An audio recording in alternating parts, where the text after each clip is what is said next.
I will make a very good mixture of English and Bengali, my dear honorable guests, because my people will not understand if I speak in English for you. But I think you can understand it. আমি সর্বপ্রথম বাংলাদেশের স্বাধীনতার ঘোষক প্রক্লেমার of independence শহীদ রাষ্ট্রপতি জিয়াউর রহমান বহুদলীয় গণতন্ত্রের প্রবক্তা শিশুদের ভবিষ্যৎকে deep thanks. If I want to single it out, that is UNICEF, those who have delivered more than 20 million vaccines to run this campaign all over the country. I remember and I thank you very much. I also point out the name of Gabby, when we were in great crisis of vaccine, when the measles attack started severely among the people of our country. Gabby came ahead to help us and they made a very quick service, quick supply of vaccines to us. We started our first program on 5th of this month in 18 districts and 30 upazilas. And we introduced the program starting from Nawabganj and Dhaka city. একটি কথা আমি আপনাদেরকে বলতে চাই. I want to bring into the notice of our deputy leader of American Embassy and other representatives from UNICEF and WHO. This attack is not at all due to our failure. You know, after every 4 years, the government was supposed to hold the campaigning against the measles. But the previous government, the non-democratic and non-elected government, they failed to start this campaign of measles vaccination all over the country after 20 December 2020. It was a long gap of more than 4 years. Our children remained unvaccinated, and that's why a big group of children remained unvaccinated, and that's why this attack of measles started from the last month. We are not ready. Our stock was empty. There was no vaccine at our hand. Our field people were not also ready. But with the help of UNICEF and Gavi and World Health Organization, even World Bank came ahead to help us. The whole meeting with us in the ministry. We again congratulate them. Remember with gratefulness their contribution to save our children from this hazardous attack of measles. প্রিয় সুধীবৃন্দ, অতীত সরকারগুলির ব্যর্থতার কারণে আমরা actually অনেকটা ভীতসন্ত্রস্ত হয়ে পড়েছিলাম, কিন্তু মাননীয় প্রধানমন্ত্রী তার বিচক্ষণতায় দিক নির্দেশনায় আমরা এই অর্গানাইজেশনগুলি UNICEF, Gavi, World Health Organization, even World Bank, আমরা ওনাদের সাথে মিটিং করেছিলাম. We wanted their help and they helped us a lot. এবং আমরা গ্যাবির সাপ্লাইয়ের উপর নির্ভর করে running মান্থের from the 5th of this month we started vaccination in 18 districts, 30 upazilas. এই মাসের 12 তারিখ থেকে আমরা Dhaka city corporation, south and north, greater Mymensingh city corporation and Borishal City Corporation, all at a time we started the vaccination program in these four city corporations. From today, after getting the plenty of delivery from UNICEF, we have started this program all over the country, and the one camp is being started by our Honorable Prime Minister at his own home city, Bogura. Our Prime Minister is going to open that program. All of our civil surgeons, our EHFPUs, officers from our ministry, all are engaged to attend in this vaccination program in different centers of the country. I am here with the Director General and honorable guests from different ministries and NGOs and other organizations like UNICEF, AP, and World Health Organization. আমি একটি কথা আপনাদেরকে বলতে চাই, এই হাম আমাদেরও হয়েছে ছোটবেলা, আমারও হয়েছে। একটা প্রচলিত কথা ছিল, after the birth of the children, harm will come and it will attack the children. Our previous people generation, they didn't care about these things. The mortality rate of harm was not much as like the present one. The one thing the doctors are saying, আমাদের বাচ্চাদের পুষ্টির অভাব। আমি আরেকটি কথা আপনাদেরকে বলতে চাই, not only the vaccination program is going on, we are giving vitamin A tablet also to the children to get their protein in their body, to get their vitamin, so that they physically become strong, so that their resistance power comes strong. But why? Why we have to give this vitamin A? আমাদের বর্তমান মায়েরা, আপনাদেরকে আমি খুব শ্রদ্ধার সাথে বলি, শুধু ওষুধ দিয়ে মানুষকে ভালো করা যাবে না, আমাদেরকে কিছু জিনিসকে মানতে হবে, সত্যকে স্বীকার করতে হবে। That thing which has been gifted by our Creator, Allah Subhanahu wa Taala, we have to obey that thing. Don't forget the science. Don't forget the nature. Don't forget the natural law. মায়ের বুকের দুধ is the best medicine for the children. আমাদের বর্তমান মায়েরা কিছু মাস style করে আর কিছু বা তার কর্মব্যস্ততার কারণে তারা ব্রেস্ট ফিডিং করায় না বাচ্চাদেরকে। That is a very bad sign. And due to the deficiency of breastfeeding, আমাদের বাচ্চাদের রেসিস্টেন্স, পুষ্টি দিন দিন কমে যাচ্ছে, যেই কারণে হামের মতন একটা ভয়াবহ রূপ আমাদেরকে বিব্রত করে ফেলতেছে, আমাদের ভবিষ্যৎ প্রজন্মকে আমাদের কত মায়ের বুক খালি করে নিয়ে যাচ্ছে। You have to be careful. আপনারা, আমি অনুরোধ করব, আপনাদের যার যার ঘরের স্ত্রী কন্যাদেরকে আপনারা বলবেন বাচ্চাদেরকে যেন ব্রেস্ট ফিডিং করান। আমাদের মায়েরা আমাদেরকে মিনিমাম 1 বছর ব্রেস্ট ফিডিং করিয়েছে, কাজে এই জিনিসটার প্রতি আপনারা খেয়াল রাখবেন। প্রিয় সুধীবৃন্দ, I want to thank again to UNICEF for arranging such a very beautiful assembly to start the vaccination program here. The Honorable Deputy Chief of Mission, we are really grateful to your country for all of your cooperation. Your hands of cooperation, we hope, will stand for us forever, for all the time to come in future. UNICEF, World Health Organization, we also expect your continuous help, because you know we are not a poor country now, we are developing, alhamdulillah. Our manpower is very strong. They can contribute where they want to contribute. Just we need some help from you, develop asset and develop theories and develop ways of treatment and supplies of different things to safeguard our people for the time to come ahead. We want to confirm you, we are running a government under the leadership of great leader, Janab Tariq Rahman, whose name has come in the top 100 names of the world in Time magazine, to help us. We are running a very honest government. We want to run the government transparently, without any bias to any people or any political affiliation. We want to serve the people of our country, whoever he is. We want to develop our nation. But একটা জিনিস আপনাদেরকে খেয়াল রাখতে হবে, আপনারা দেখুন সারা পৃথিবী has increased the price of fuel due to the Middle East war, but we did not increase the price of fuel, but undoubtedly under compulsion from yesterday we had to increase the price of fuel.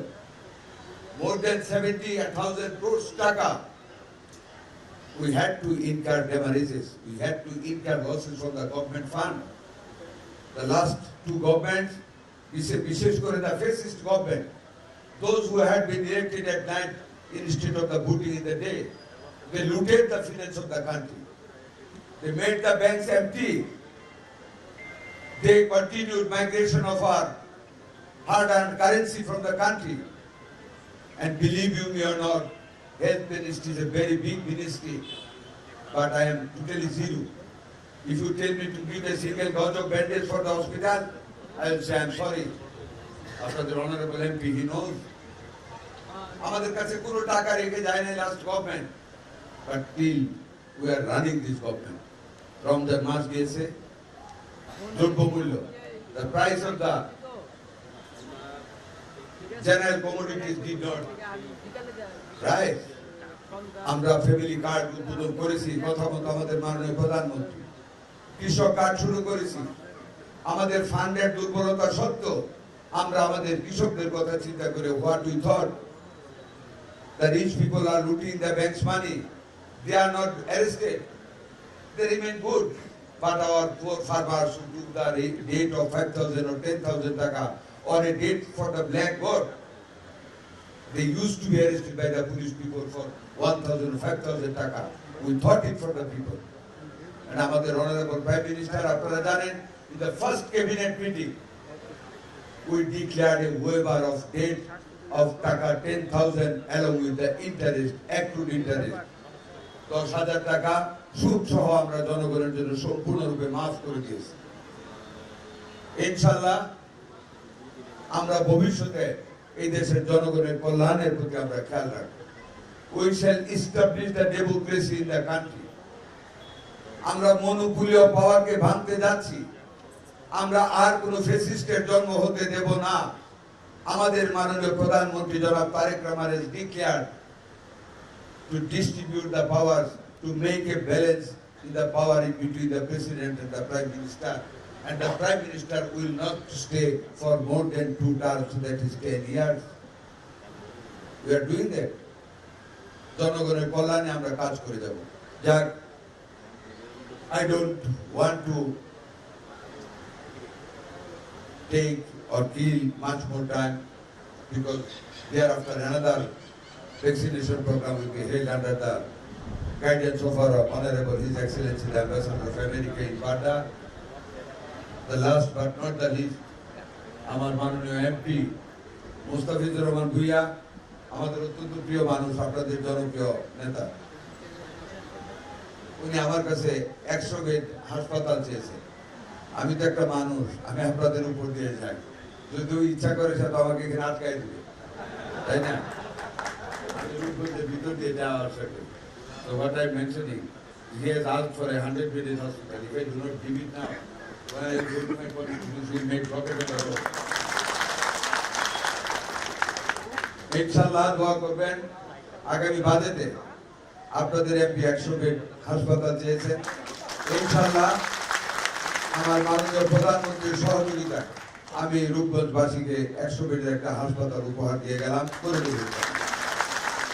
আপনাদের সবাইকে ধন্যবাদ।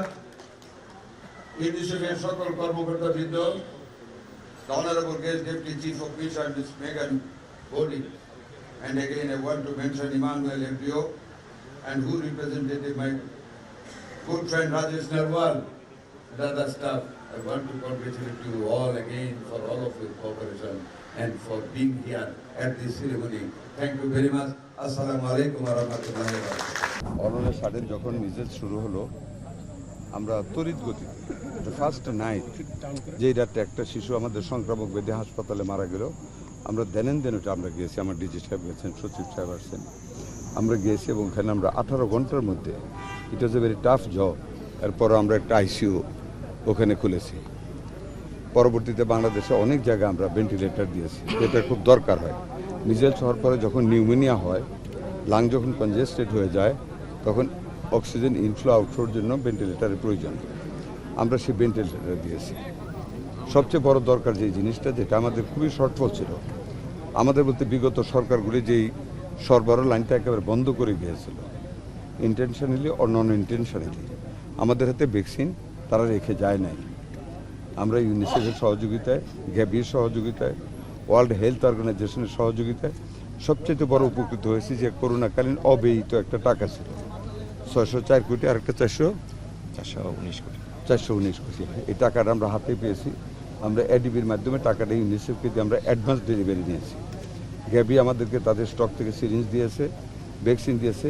We are নাও মানে একেবারে well equipped to fight against the measles. আমরা এই মাসের 5 তারিখ থেকে আমরা 18টি জেলা, যেটা 18টা জেলা চিহ্নিত করেছি ইউনিসেফ ওয়ার্ল্ড হেলথ অর্গানাইজেশন, যেগুলিতে মিজেলস বেশি। 18টা জেলার 30টা উপজেলায় আমরা তো ওই দিন থেকে ভ্যাকসিনের কাজ শুরু করেছি। গত 12 তারিখে আমরা Dhaka city, north, south, Mymensingh, Barishal city corporation আমরা ভ্যাকসিন দেওয়া শুরু করেছি। আর আজকে থেকে সারা দেশ দুটো আমরা শুরু করেছি। কাজে ইমার্জেন্সি ঘোষণা করার মতন অবস্থা দেশে হয় নাই। আর আমরা এটার যে অগ্রযাত্রাটা ছিল, আশা করি আগামী 2-3 দিনের ভিতরে এই ভ্যাকসিনের কাজটা এগিয়ে গেলে এই অ্যাটাকটা যেটা আক্রান্তের যে মানে পরিমাণটা আমাদের শিশুদের উপর মিজেলসের, এটা কমে আসবে ইনশাল্লাহ। মাননীয় আপনি বলে ফেলেছেন, আবার রিপিট করছে একই প্রশ্ন। গত পরশুদিনকে যারা বিশেষজ্ঞ তারা একটা মিটিং করেছে এবং প্রেস কনফারেন্স করেছে, তারা বলছে এটা মহামারী এবং জরুরি অবস্থা ঘোষণা করা দরকার কিছু কিছু জায়গা হিসেব করে। আপনি এটা মনে করছেন কিনা স্পষ্টভাবে বলবেন, এবং এই হাম কতদিনের মধ্যে কমে আসবে বলে আপনি মনে করছেন? দেখেন, একটা দুর্যোগ কত দিনের ভিতর, এটা কিন্তু ডেফিনিট করে বলা খুব কঠিন কাজ। বাট আমরা ভ্যাকসিনেশন করে যাচ্ছি। ভ্যাকসিনেশন যখন আমরা when we'll be able to cover the majority of the children, automatically এটা কমে আসবে। এটা যেইভাবে যেই রেট অফ প্রোগ্রেশন এটার ছিল, যেই রেটে এটা বৃদ্ধি হচ্ছিল, ওই রেটটা কিন্তু কমে আসছে। আর যারা জরুরি অবস্থা ঘোষণা করতে বলে, আমি জানি না কেন বলেছে this is not the time to declare emergency. What for emergency? আপনাদের নারায়ণগঞ্জে তো একটা রুগী নেই হামে, আপনাদের সিভিল সার্জন আমাকে বলেছে ইমার্জেন্সি দেবো। ইমার্জেন্সি কখন হয় একটা দেশে? যখন টোটাল পপুলেশন যখন আক্রান্ত হয়ে যায়। করোনার সময় তো ইমার্জেন্সি হয় না, দ্যাট ওয়াজ মোর সিভিয়ার। আর এখন একটা পার্ট আমাদের মিসেজ, অবশ্যই আমি কষ্ট পাই, আমি একজন বাবা যে কিছু বাচ্চা মারা গেছে।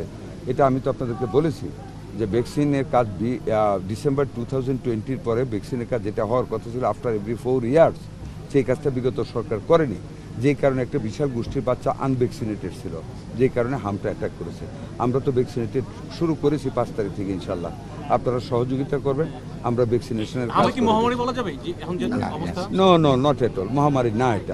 আমার একটা প্রশ্ন, সেটা হচ্ছে যে আমরা যে এলাকাগুলির হামের প্রাদুর্ভাব বেশি হয়েছে, এলাকাগুলি আমরা টার্গেট করে 85% অলরেডি আমরা ভ্যাকসিনেশনের আন্ডারে নিয়ে আসছি এবং সিটি কর্পোরেশন সেটা করছে। যেখানে হবে আমরা সেখানে ঝাঁপিয়ে পড়বো, ইনশাল্লাহ এটা কন্ট্রোলে এসে যাবে। মন্ত্রী মহোদয়, গতকালকে টিকা যে দিচ্ছেন, যে সেইটার পরিসংখ্যান আমরা দেখলাম যে 6টা সিটি কর্পোরেশন গতকাল পর্যন্ত চলছিল, আজকে তো চলছে, ওদের কাজ চলছে। আমি সেখানে বলতে চাচ্ছি যে ঢাকায় যে টিকার যে বরাদ্দ এবং নেয়ার হার তুলনামূলক কম অন্যান্য বিভাগীয় শহরগুলোর তুলনায়। আমি একেবারে একমত না। 93% নিয়েছে ঢাকায়, কিন্তু অন্যান্যগুলোতে দেখা যাচ্ছে যে 101, 102, 110 পর্যন্ত। আপনাকে আমি একটা কথা বলি, ঢাকা শহরে কোনো প্রচার, মানুষ আমরা প্রচার করতেছি, আমরা প্রচার তো সমানে করতেছি। আসলে তো আপনি দেখবেন খুব অল্প সময়ের ভিতরে টিকা হামটা এসেছে, আমরাও তড়িৎ গতিতে শুরু করেছি। এবং আমি আপনাকে আনন্দের সাথে বলি, ঢাকা শহরে কিন্তু হামের প্রাদুর্ভাব কম। ঢাকাতে যে রুগী আপনারা ডেলি শুনে সব কামিং ফ্রম মানে ভিলেজ এরিয়া, মানুষ আতঙ্কিত হয়ে গেছে, হাম হলে মারা যাবে, সব হ্রাস করতেছে ঢাকায়। হামের ঢাকা, তবু আমরা ঢাকাকে যেহেতু একটা ডেন্সলি পপুলেটেড সিটি, আমরা কাভার করে ফেলতেছি ঢাকাকে। আমরা শুরু করেছি 12 তারিখ থেকে ইনশাল্লাহ। আপনারা সহযোগিতা করবেন। ইটস নট এ মহামারী। এখানে ইমার্জেন্সি যারা বলে তারা, আমি জানি না কেন বলে, with all regards to them, এরকম বলা উচিত হবে না। আমটা কি এখন পিকে চলছে? পিক মানে চূড়ান্ত পর্যায়ে সংক্রমণ, যখন শনাক্ত এবং মৃত্যুটা বেশি হবে। যখন আপনি চূড়ান্ত কখন বলবেন? যখন মাস পপুলেশনকে যখন অ্যাটাক করে। যে আপনার নারায়ণগঞ্জে ঢাকার কাছে হাম নেই, এরকম অনেক জায়গায় নেই। আমরা ঢাকা শহরের রুগীগুলির যখন ঠিকানা পার্টিকুলার্স নেই, তখন দেখা যায় নেইবারিং যে ডিস্ট্রিক্টগুলি এতে পেশেন্ট কম, দূর দূরান্ত থেকে বেশি পেশেন্ট আসতেছে। এটাকে মহামারী এখন বলা যায় না। আমি আরেকটা প্রশ্ন, যে যেহেতু ইকুইপমেন্টস তো অনেক ধরনের, ইকুইপমেন্টস থাকে একটা হাসপাতালে। আমি আপনাকে বলি ইকুইপমেন্টস হাসপাতালে আছে, বাট পর্যাপ্ত আমি বলবো না। একটা জিনিস আপনারা মনে রাখবেন, আমাদের 18 থেকে মতান্তরে 20 কোটি লোক, ডাক্তার আছে কয়জন? এই পরশুদিন আমরা মিটিং করেছি আবার স্পেশাল বিসিএস করে ডাক্তার নেওয়ার জন্য। আমি অবশ্যই আমাদের ডাক্তারদেরকে অনার করি। এই মানুষগুলিকে, এই যে করোনাকালীন সময় সারা পৃথিবীতে কত মানুষ মারা গেছে, আর আমাদের ডাক্তাররা জীবন দিয়েছে, কিন্তু আমাদেরকে কিন্তু ভালো রেখেছেন। নার্সরা কাজ করেছে, স্বাস্থ্যকর্মীরা কাজ করেছে, আমরা ফাইট করেছি। আমাদের ডাক্তাররা প্রুফ করেছে দে ক্যান, তারা মিজেলসও প্রুফ করতেছে যে দে ক্যান। আমাদের ডাক্তাররা কিডনি ট্রান্সপ্লান্টেশন করতেছে, লিভার ট্রান্সপ্লান্ট করতেছে, বোন মেরু ট্রান্সপ্লান্টেশন করতেছে আল্লাহর মধ্যে। উই আর গোয়িং হেড, আমাদের ডেভেলপমেন্টের দিকে আমরা যাচ্ছি, দোয়া রাখবেন আপনারা। Thank you. আসসালামু আলাইকুম। আর আপনারা সাংবাদিকরা, আপনাদের প্রতি আমি স্পেশালি কৃতজ্ঞ যে হেল্প আপনারা এইবার এই ক্রাইসিসে